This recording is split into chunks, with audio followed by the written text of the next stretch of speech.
5 sílabas, Milledgeville. Durante más de un siglo, esas 4 palabras funcionaron en Georgia como ningún castigo jamás pudo. No había que levantar la voz, no había que buscar el cinturón, solo bastaba pronunciar ese nombre para que el comportamiento cambiara de inmediato. Si no te portabas bien, ahí ibas.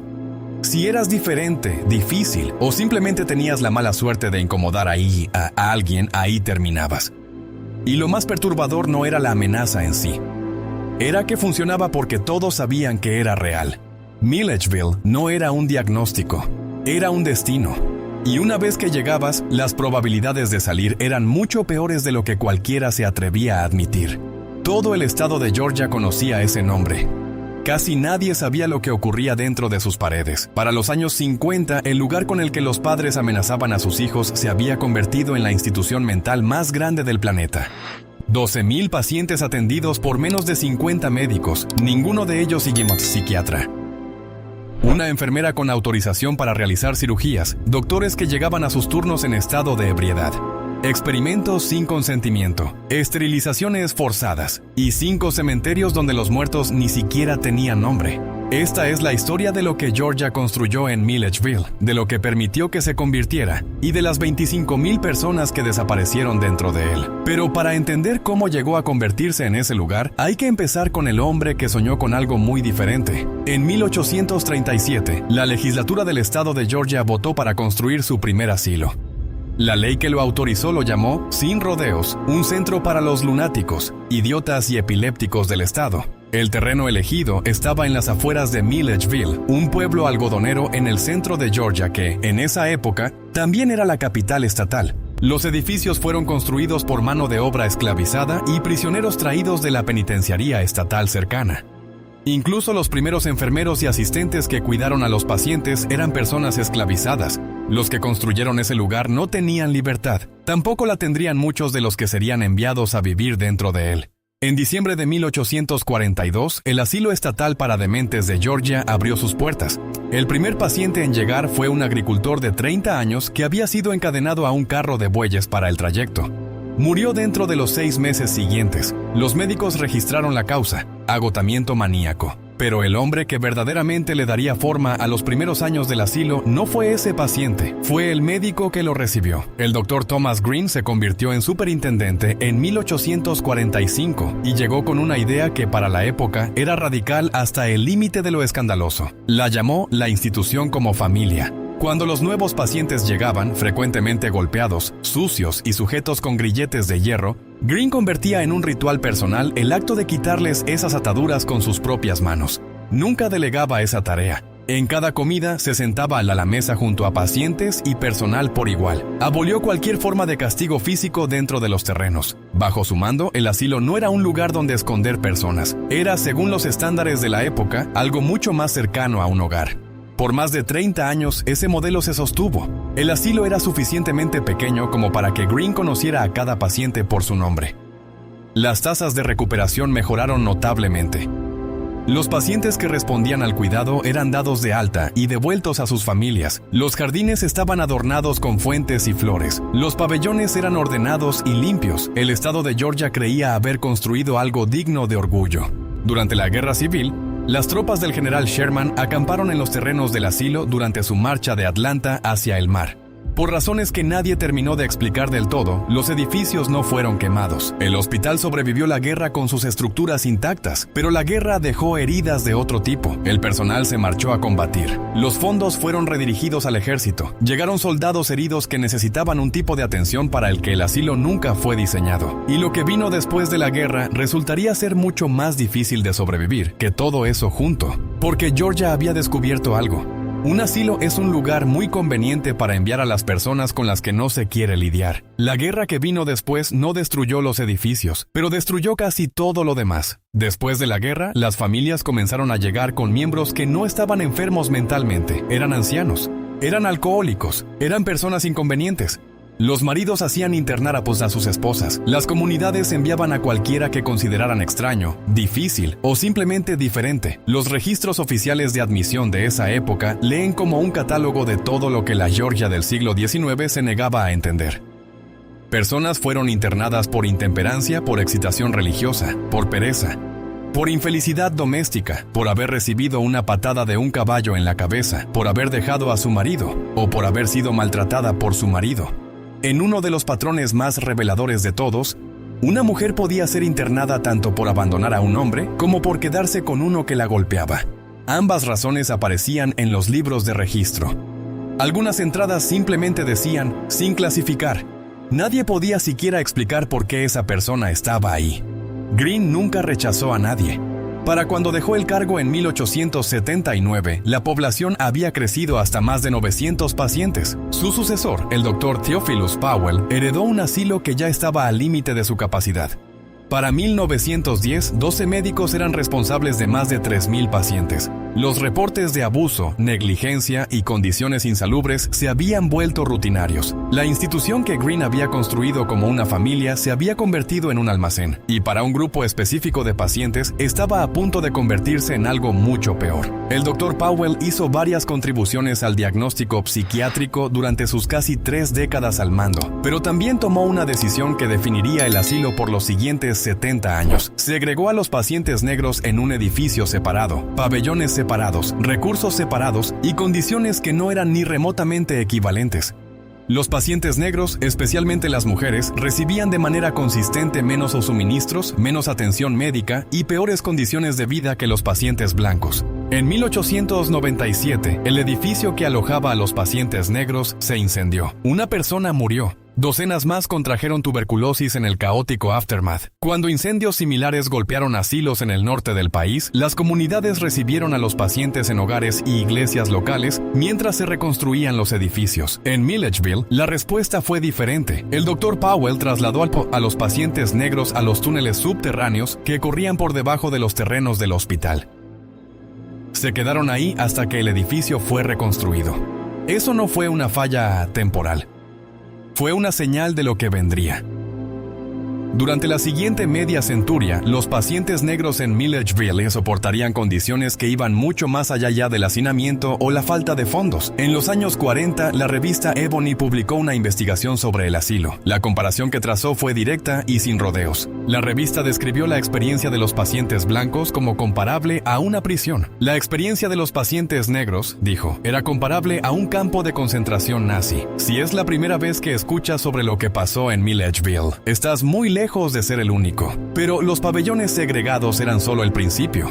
Porque mientras el mundo exterior construía ciudades, Milledgeville estaba construyendo algo completamente diferente. A pesar de todo eso, la vida cotidiana en el Central State tomó un ritmo que, desde lejos, podía casi pasar por normal. Para mediados del siglo XX, el asilo había crecido hasta convertirse en una ciudad completamente autosuficiente. Tenía su propia oficina de correos, su propio cuerpo de policía y bomberos, iglesias, un consultorio dental y una peluquería. El auditorio era sede de actuaciones musicales en vivo y combates de lucha libre profesional. Los pacientes operaban una operación agrícola masiva que alimentaba a toda la institución. Las necesidades alimenticias de un solo día en 1951 incluían 1,800 barras de pan, 3,000 libras de carne y 4,000 pollos, todo cultivado, criado y preparado dentro de los propios terrenos. Un coro de pacientes llegó a interpretar el Mesías de Handel completo. Visto desde afuera parecía un pequeño pueblo en funcionamiento. En ciertos aspectos lo era. El Central State era el mayor empleador del condado de Baldwin. Para los casi 11,000 habitantes de Milledgeville, el asilo no era simplemente un vecino. Era la economía completa del lugar, y eso creó un problema que nadie quería enfrentar directamente. Cada cama vacía era un trabajo perdido. Cada paciente dado de alta significaba menos fondos del Estado. El pueblo que había construido todo su sustento alrededor del asilo tenía todos los incentivos del mundo para mantenerlo lleno y para mirar hacia otro lado respecto a lo que estaba ocurriendo adentro. Era dentro de ese ambiente donde Georgia tomó una medida que el resto del país ya había adoptado y de alguna manera logró empeorarla. En 1937, Georgia se convirtió en el 32º y último estado en aprobar una ley de eugenesia. La ley otorgaba a los médicos la autoridad de esterilizar por la fuerza a cualquier paciente que considerara no apto para tener hijos. Se creó una junta estatal de eugenesia para aprobar los procedimientos, y el hombre designado para presidir esa junta fue el propio superintendente del asilo de Milledgeville. Piénsalo un momento, el mismo hombre que dirigía el hospital era quien solicitaba que sus propios pacientes fueran esterilizados, y era también también quien presidía la junta que aprobaba esas solicitudes. Y sin embargo, detrás de esa fachada de normalidad, el estado de Georgia estaba a punto de tomar una decisión que haría palidecer todo lo anterior. El doctor Thomas Peacock ocupó ese doble cargo entre 1948 y 1959. En 1951 publicó un artículo en una revista médica defendiendo lo que llamó el valor profiláctico de las esterilizaciones forzadas. Argumentaba que la práctica protegía a los pacientes de episodios agudos y que protegía a los posibles hijos de estos del trauma psicológico. En teoría, los pacientes podían apelar la decisión. En la práctica, investigadores determinaron más tarde que casi ninguno de ellos entendía sus derechos legales, ni siquiera comprendía exactamente qué se les estaba haciendo a sus propios cuerpos. Y aquí viene la parte más difícil de reconciliar con todo lo anterior. Para finales de los años 40, el mundo sabía perfectamente a dónde conducía la eugenesia. Los horrores de los programas de esterilización y exterminio de la Alemania nazi estaban documentados, publicados y condenados en todo el planeta. La respuesta de Georgia no fue frenar. Fue acelerar. Las esterilizaciones en Milledgeville escalaron hasta aproximadamente 200 por año durante los últimos años de la década de los 50. Para cuando la práctica finalmente se detuvo en 1963, Georgia había esterilizado por la fuerza a más de 3,000 personas, el quinto total más alto de cualquier estado del país. 44 años más pasarían antes de que la legislatura de Georgia emitiera siquiera una expresión no vinculante de pesar. No vinculante, no una disculpa formal, no una reparación, una expresión de pesar. 4 décadas y media después. Pero las esterilizaciones estaban lejos de ser la única herramienta que el hospital usaba para manejar a su población. La terapia de electrochoque llegó en los años 40. Una ex enfermera que trabajó en el Central State recordó haber administrado entre 75 y 80 tratamientos de choque en una sola sesión. Los pacientes frecuentemente no podían distinguir si la electricidad era un tratamiento o un castigo. La pérdida de memoria era común, impredecible y a veces permanente.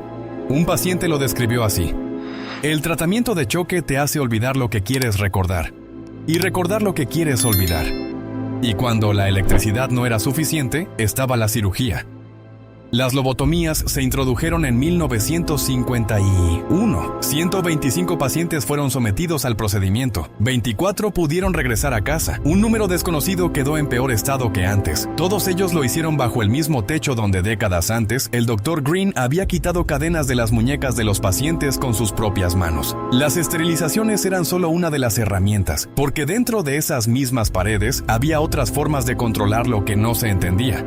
Todo esto ocurría bajo las narices de políticos que podían haber intervenido y eligieron no hacerlo. El gobernador Eugene Talmadge despedía superintendentes cada vez que le convenía políticamente. Los legisladores estatales presionaban a los administradores del hospital para que contrataran a aliados políticos en puestos que una población decreciente habría eliminado. Un superintendente bromeó al renunciar diciendo que era el único que no había sido expulsado o sacado en ataúd con los pies por delante.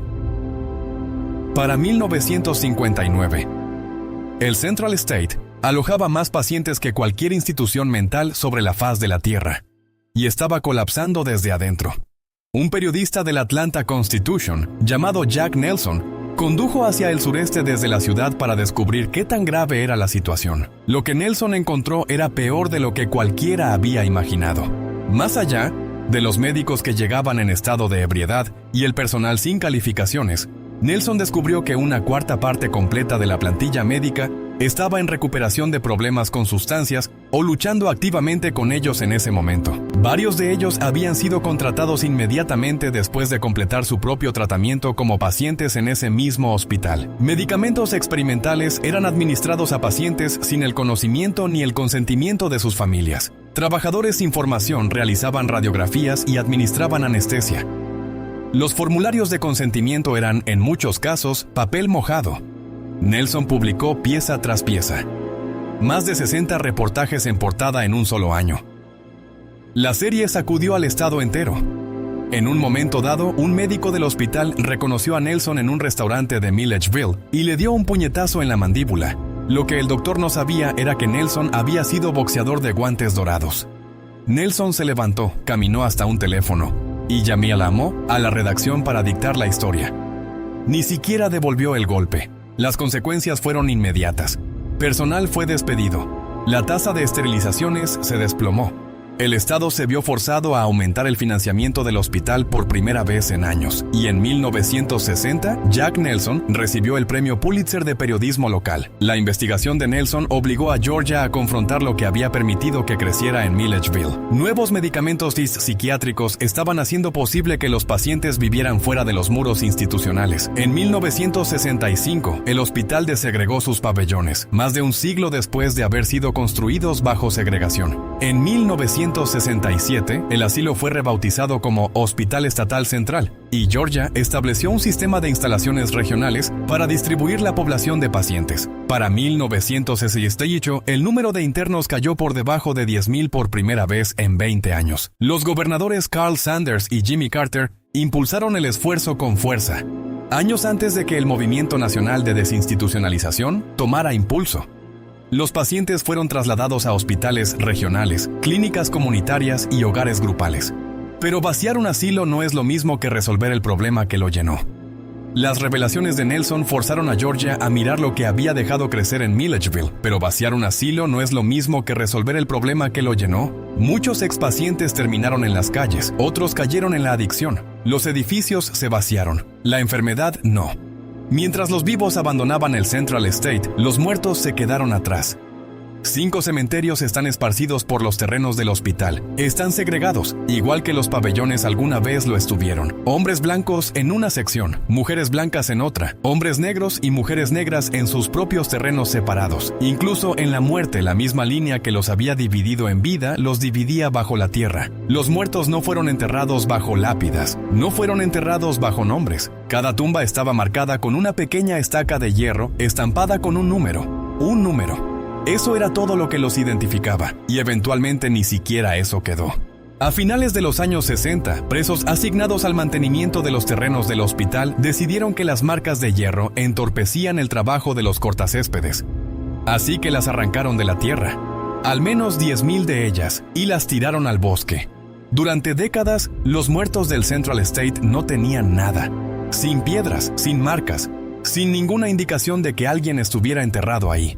25,000 personas borradas del paisaje de un lugar que ya las había borrado de todo lo demás. Primero las habían despojado de su libertad, luego de sus cuerpos, luego de sus nombres y finalmente de sus tumbas. Hay una crueldad particular en eso. No es la crueldad del odio activo, aunque ese también estuvo presente. Es la crueldad de la indiferencia. La decisión de que estas personas simplemente no importaban lo suficiente como para merecer que alguien recordara dónde estaban. Y entonces, 25 años después de que las últimas marcas fueran arrancadas, algo cambió. En 1997, eso cambió. El Consejo de Consumidores de Georgia, un grupo que incluía a expacientes del hospital, lanzó una campaña popular para restaurar los cementerios. Recaudaron dinero a través de pequeñas donaciones y trabajo voluntario. Recuperaron 2,000 de las marcas de hierro que habían sido descartadas y las dispusieron en exhibición en el cementerio Cedar Lane, el más grande de los 5. Luego colocaron un ángel de bronce de tamaño natural en los terrenos para servir como guardián permanente sobre los muertos. Bajo ese ángel enterraron una cápsula del tiempo. Dentro de la cápsula había un solo disco compacto. En el disco estaban grabados los nombres de las personas enterradas en esos terrenos. 25,000 nombres devueltos, después de todos esos años, a las personas a quienes se les había quitado todo, incluso el número con que las habían reemplazado. Ese acto de restauración desencadenó algo más amplio. Hospitales psiquiátricos en todo el país comenzaron sus propios proyectos de recuperación de cementerios, siguiendo el modelo que Milledgeville había creado. En 2005, el cementerio Cedar Lane fue incluido en el Registro Nacional de Lugares Históricos. Georgia había sido uno de los primeros estados en construir un asilo. Ahora lideraba el camino en honrar a las personas que esos asilos habían dejado atrás. Hoy, la mayoría de los 200 edificios del Central State están vacíos. El edificio Powell, donde el Dr. Green alguna vez quitó cadenas de los pacientes con sus propias manos, todavía está en pie. El edificio Jones, donde enfermeras y médicos administraron los tratamientos que definieron los años más oscuros del asilo, se está desmoronando desde arriba hacia abajo. Los pájaros entran y salen por ventanas rotas. Una pequeña unidad forense todavía opera en una fracción de los terrenos. El resto es silencio. La historia del Hospital Estatal Central no es una historia con un final. Los asilos cerraron, pero no fueron reemplazados por nada mejor. Las cárceles y prisiones albergan hoy más personas con enfermedades mentales de lo que los hospitales alguna vez lo hicieron. La pregunta que el asilo hizo en 1842 es la misma pregunta que aún no hemos respondido. ¿Qué les debemos a las personas entre nosotros cuyas mentes funcionan de manera diferente a la nuestra? Milledgeville intentó responder esa pregunta durante 170 años. Falló. Pero 25,000 marcas de hierro, un ángel de bronce y un disco enterrado con nombres dicen que el fracaso no fue la última palabra. Alguien recordó, alguien volvió. Si esta historia te hizo pensar en alguien en tu propia vida, o si cambió la forma en que ves la historia de la salud mental en este país, compártelo en los comentarios. Estas son las historias que desaparecen si nadie habla de ellas.